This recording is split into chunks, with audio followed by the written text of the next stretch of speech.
Est-ce que l'Olympique lyonnais va survivre à cette épreuve? 32-16 pour participer au débat. Et Jérôme, est-ce que les sommes t'effraient? 200 millions d'euros et surtout 100 millions d'euros à apporter sur le compte du club dès jeudi. Ce qui m'effraie, c'est plus le discours de tout le monde. Il y a, comme le dit Edouard, là, ils travaillent en privé, ils veulent pas trop sortir les informations parce que de toute façon, on a tellement été rassuré dans un premier temps par John Textor et le fait qu'il n'y avait pas de soucis plus que ça financièrement. Il y a eu la bombe de sortie, donc il y a maintenant quelques semaines sur la rétrogradation de Lyon en Ligue 2. Édouard, ce qu'il nous apporte, c'est s'il y a Ligue 2, ça sera pas Ligue 2, ça sera ce qu'a vécu Bordeaux, ou au pire ce qu'a vécu Strasbourg, Bastia, il y a certaines années. Donc, c'est-à-dire retrouver un autre statut complètement amateur. Et là, le club disparaît. Donc, ça fait peur, en fait. Ça fait peur parce que moi, il n'y a pas à être rassuré ou pas. Ce qui est sûr, c'est que le premier signe qu'il fallait donner, c'était que John Textor parte. C'est ce que je disais, moi, quand la décision de la DNCG est tombée. John Textor, il ne pouvait pas rester en place. C'est pas possible. Donc, c'était voué à l'échec. Après, est-ce que ces nouvelles têtes à la tête de l'OL vont suffire pour rassurer la DNCG? Mais c'est pas les questions de rassurer. C'est que maintenant, il faut ramener du Jérôme, cash. excuse-moi, c'est même pas une nouvelle tête. Gerlinger, là, ou Gellinger, là, je sais pas, il était déjà avec Textor devant la DNCG dans les précédentes réunions. Donc, t'as raison. Donc, il a participé au même titre que John Textor alors il a moins parlé que Textor, mais dans les mensonges, dans les contre-vérités qui ont été données et les garanties qui ont été données à la DNCG. Ce monsieur fait partie aussi des gens qui n'ont pas été totalement transparents. C'est vrai. Non, mais t'as raison. Donc c'est pour ça que. Et il y retourne. Et il y retourne avec Madame, je sais plus Madame Kang. Michel Kang. Madame Kang. Voilà, il y retourne avec Madame Kang. Donc ça me rassure pas que ce monsieur il retourne avec cette dame qui, on vient de l'apprendre par Édouard, en gros se retrouve dans une position où si elle veut sauver son investissement de départ avec les filles, est obligée de remettre la main au panier. Elle est presque contrainte et forcée de mettre la main au panier pour pouvoir sauver les filles. Tu parles d'un duo qui est optimiste. Il a déjà menti et cette dame, la pauvre, elle va se retrouver prise entre quatre feux et obligée pour sauver son investissement de remettre la main au panier, peut-être à contre-volonté. Non mais c'est les pieds nickelés. Mais c'est pour ça que c'est loin d'être du gars, t'as raison, c'est loin d'être rassurant dans tous les cas. Et la seule chose, le seul truc positif qu'on peut amener à ça et comprendre, c'est la déclaration de Jean-Michel Aulas, c'est de dire, voilà, ceux qui aiment l'Olympique lyonnais vont certainement venir aider. Alors, venir aider pour peut-être éviter la rétrogradation totale, c'est-à-dire retomber dans le foot amateur et faire disparaître le club. Après, dans un second temps, ça suffira pas parce que, comme tu l'as dit, si c'est pour juste sauver ce qu'il y a à sauver, mais après, ne plus avoir d'effectifs, plus avoir d'ambition dans le jeu, parce que sur l'année, parce que tu peux pas avoir des ambitions avec le fait de vouloir vendre tes meilleurs éléments et de repartir avec des jeunes, surtout quand tu t'appelles Olympique Lyonnais. Donc, justement, Jérôme, là-dessus, Edouard, si je comprends bien, tu m'arrêtes si je me trompe, ça veut dire que là, tu dois injecter concrètement sur les comptes du club 100 millions d'euros pour la DNCG, et les 100 autres millions que tu dois apporter d'ici juin de l'année prochaine, en gros, tu as 3 mercatos pour combler cette somme. C'est bien ça, hein, le mercato d'été, le mercato d'hiver et le prochain mercato d'été. C'est à peu près ça, en fait. Oui, exactement. Ouais. C'est en gros, oui. Alors après, mais ça peut tenir compte aussi de ton bon parcours en Coupe d'Europe. Enfin, si tu fais une bonne saison sportive, tu peux aussi aller chercher un peu de revenus, même si l'état du foot. Et comment tu vas la faire, la bonne saison? Excuse-moi, mais Jean-Michel Aulas, j'entends ce qu'il dit Jean-Michel Aulas. J'entends ce qu'il dit Jean-Michel Aulas, mais personne n'ira. Quand j'entends que Madame Kang et l'autre monsieur, et le groupe Ares, vont mettre la moitié de la somme, ça veut dire qu'il faut mettre 100 millions. Tu crois sincèrement qu'il va y avoir des des Lyonnais ou Jean-Michel Aulas qui vont mettre 100 millions Ouais, d'euros comme ça remettre 100 sans aucune millions, ouais. contrepartie. Mais j'y crois pas une seule seconde. Moi, à Bordeaux, j'ai entendu pendant des années ça. Les vins, les châtelains, les entreprises, les machins, les cils. Mais tu crois que ces gens-là, ils vont te filer 50, 100 millions ou Ouais, je sais pour pas le plaisir, combien, quoi. Ouais, ouais. pour le plaisir contre 3 cacahuètes et laisser Madame Kang et d'autres diriger le club pendant qu'eux, ils envoient l'oseille. Mais ça fonctionne pas dans le business, ça. Moi, j'y crois pas une seule seconde Ouais, ça, c'est vrai. à ces bonnes paroles.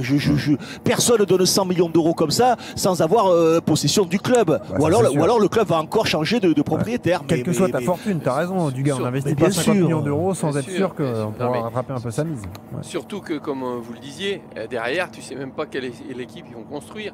Et Lyon, avant, ils avaient la grande force de former des joueurs qui sortaient chaque année et qui pouvaient vendre. Là, c'est moins le cas. Hein. Je veux dire, aujourd'hui, s'ils font, il faut qu'ils remettent 100 millions. Et si j'ai bien compris, ils remettent 100 millions la saison d'après. Bah en fait, Ouais. oui, c'est ça. Tu dois avoir 100 millions Donc, jeudi c'est- sur ton compte déjà.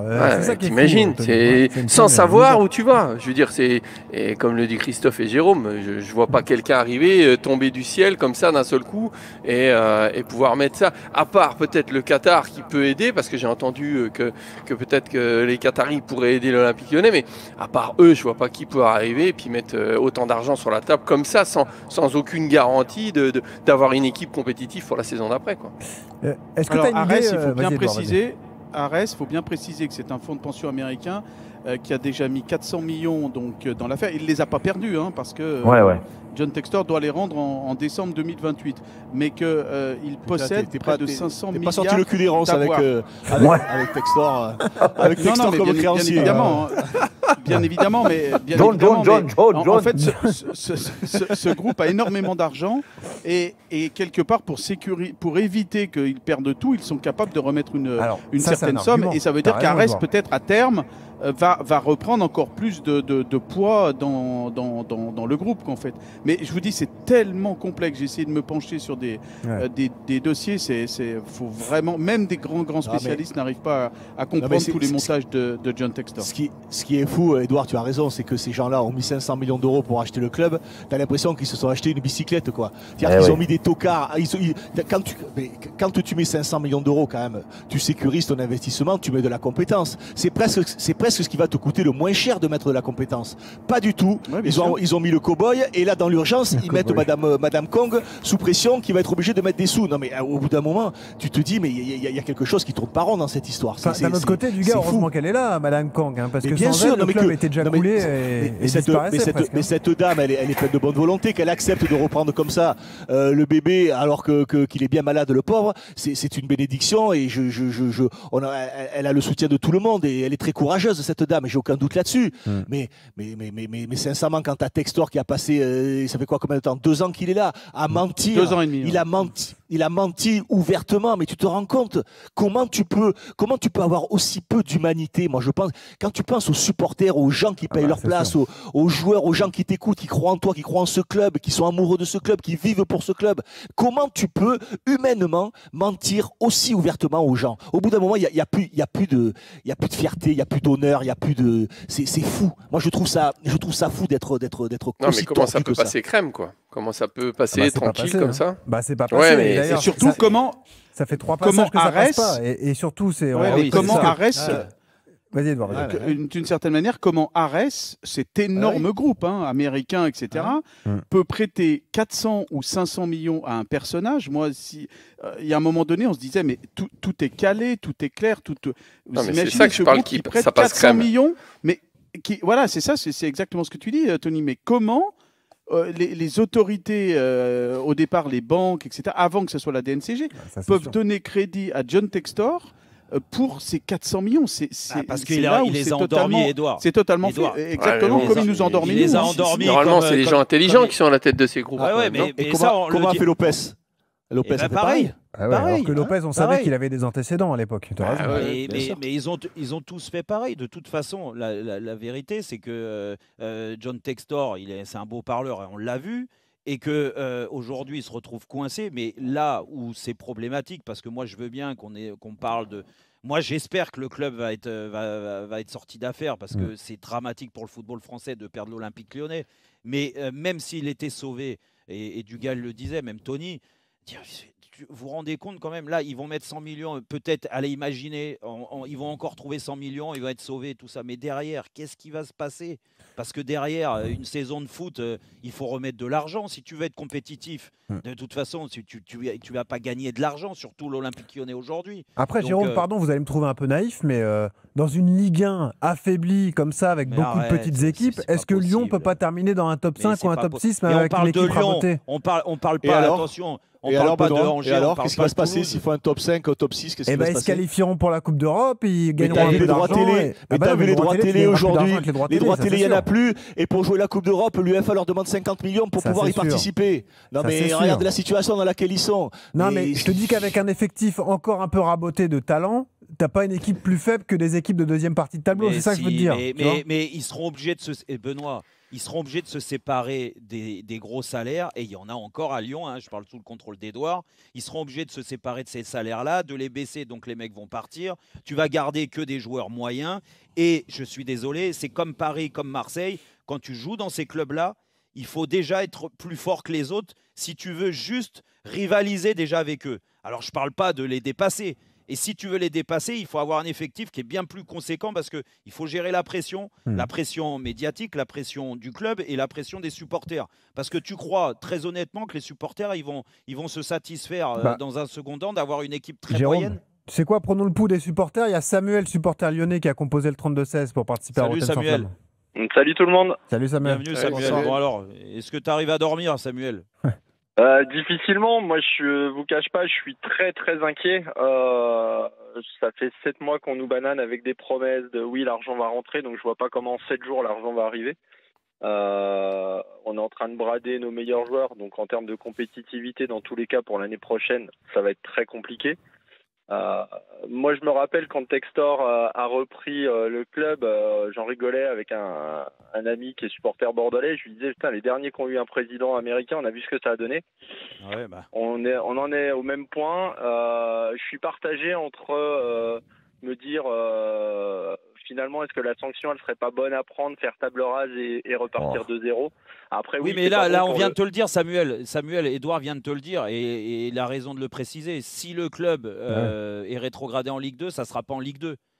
Tu iras au fin fond. Non, mais c'est ce qu'il veut dire. C'est ce qui veut dire de repartir à zéro. Dans une ville comme Lyon, vous vous rendez compte? Les gars, quand même, c'est dramatique. Dramatique, oui, parce qu'à l'arrivée, tu as beau t'appeler Lyon ou regarde Bordeaux. Bon, Bordeaux, c'est peut-être différent parce que Bordeaux, ils ont encore l'autre escroc avec eux, tu vois. Mais donc, ils n'arriveront pas à se remettre. Mais non, mais c'est vrai. Tony, tu rigoles. Oui. C'est vrai. Je ne sais pas comment il fait pour être là.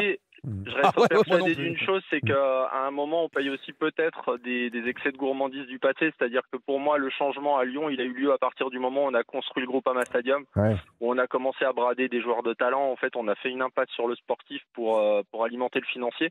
Finalement, ça n'a pas très bien marché vu la situation actuelle. Et je pense que les erreurs, elles partent de là. Donc c'est dommage parce qu'aujourd'hui, oui, c'est un grand club. Enfin, c'était un grand club. Moi je suis très déçu. L'année dernière, alors j'habite un petit peu loin du stade, mais j'ai 2 heures de route, mais l'année dernière j'y suis pas allé une seule fois. J'ai des amis qui sont abonnés, qui ont résilié leurs abonnements.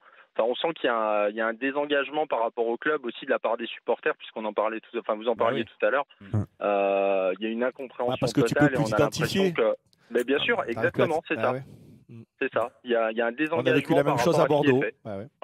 C'est ça. Donc même Edouard devient supporter de Saint-Etienne. Bon, ça fait un moment. Ouais, alors non, j'irai pas jusque-là non plus. Mais il répond pas, t'as vu? Non, mais on rigole. Ça me semble compliqué en tout cas comme situation. On rigole, mais c'est dramatique, quoi. Dramatique ce qui se passe. Mais entre les droits télé et là, on a perdu Bordeaux, maintenant on est en train de perdre Lyon. Non, mais franchement, on se rend même pas compte de la catastrophe ce que c'est, quoi. Mais je vous dis, vous n'y croyez pas. Moi, je vous dis, le motif d'espoir, c'est que même en perdant 3-4 bons joueurs, tu peux rester une bonne équipe de Ligue 1. À mon avis. Non, après, mais ça n'existera oui, pas. Mais pourquoi il y a une dynamique de club. Parce que la dynamique de club, Benoît, c'est pas. Je veux pas dire, tu t'as pas vécu dans un vestiaire et tu peux pas savoir ce que c'est. Mais les joueurs eux-mêmes, t'en fais pas que ils sont tous impactés. Le navire, c'est ça. Ils sont tous non, mais ils sont impactés. Et tu te rends compte, même s'ils sont sauvés, ils savent que tout le monde est à vendre, que la construction, ils savent même pas comment ils vont repartir, quelle ambition il y aura et tout ça. Mais c'est terrible pour préparer ça. Et tu commences une saison comme ça, et toi, tu penses que par l'opération du Saint-Esprit, ça y est, ça va bien fonctionner. Moi, je pense qu'ils seront sauvés par la faiblesse du championnat, Jérôme. C'est ça. Ce que j'arrive pas à comprendre dans ton raisonnement, Benoît, c'est que, ok, il finit ce milieu de classement en Ligue 1. Et alors? Oui, mais et alors, ça va changer quoi? Les dettes, elles restent là. Il faut toujours 100 millions plus 100 millions. Il faut 50 millions pour jouer en Ligue Europa. Et ça va changer quoi? Les dettes vont être... Ça va changer qu'en fonds propres, là, tu vas apporter jeudi 100 millions d'euros et les 100 autres millions d'euros que tu dois apporter, bah, tu vas vendre Fofana, tu vas vendre Perry, tu vas vendre Niakate, tu vas faire la saison comme tu peux, tu vas faire le parcours que tu peux en Europa League. Déjà, et tu vas il faut y arriver, il faut en greffer encore d'autres. Je te rappelle, récupérer 100 millions. Mais pour moi, l'autre problème, c'est qu'ils ont acheté 500 millions le club. Tu crois pas qu'ils vont continuer à garder le club pour justement être milieu de classement et jamais récupérer leurs 500 millions? Tout l'oseille qui est mis, au bout d'un moment, il va falloir qu'ils le récupèrent, ces gens-là. C'est pas en étant au milieu de classement que ces gens-là vont récupérer leur argent. Donc tu recules pour mieux sauter. Et Dugas et Benoît, il me semble aussi que le centre de formation est quand même beaucoup moins performant aujourd'hui qu'il l'a été. Par rapport à tout à l'heure. Par rapport à l'investissement, il sortent plus autant de bons joueurs. Mais parce que ça part de l'investissement. Et Edouard nous l'a dit, déjà, il galérait pour injecter de l'argent dans le centre de formation. Il vendait les meilleurs jeunes, il les a déjà vendus, où ils sont partis. Et puis moi, je parle sous le contrôle d'Edouard, mais il me semble qu'ils doivent un tas d'argent aussi à des prestataires? Oui, à des prestataires. Parce qu'ils ne payaient pas, même des bouteilles d'eau, c'était les dirigeants qui étaient obligés d'aller les acheter avant. Au niveau du centre de formation, etc. C'est vraiment Bordeaux, là. Et il faut pas oublier que Groupama est à 2 doigts de se désengager aussi du naming du club. Donc ça fait une grosse perte financière. Bon, j'ai essayé d'être positif, les gars, désolé. Tout va bien,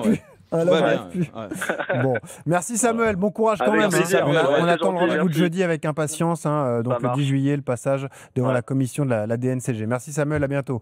Merci à Edouard G aussi, Edouard qui transpire en ce mois de juillet. Lundi, reprise pour l'OL. On va faire les images d'archives. On va voir Perry, on va voir Nice, Mata, Mikotadze, Fofana. Voilà, on va encore les voir lundi. Est-ce qu'on les verra encore longtemps? Reprise lundi à 17h.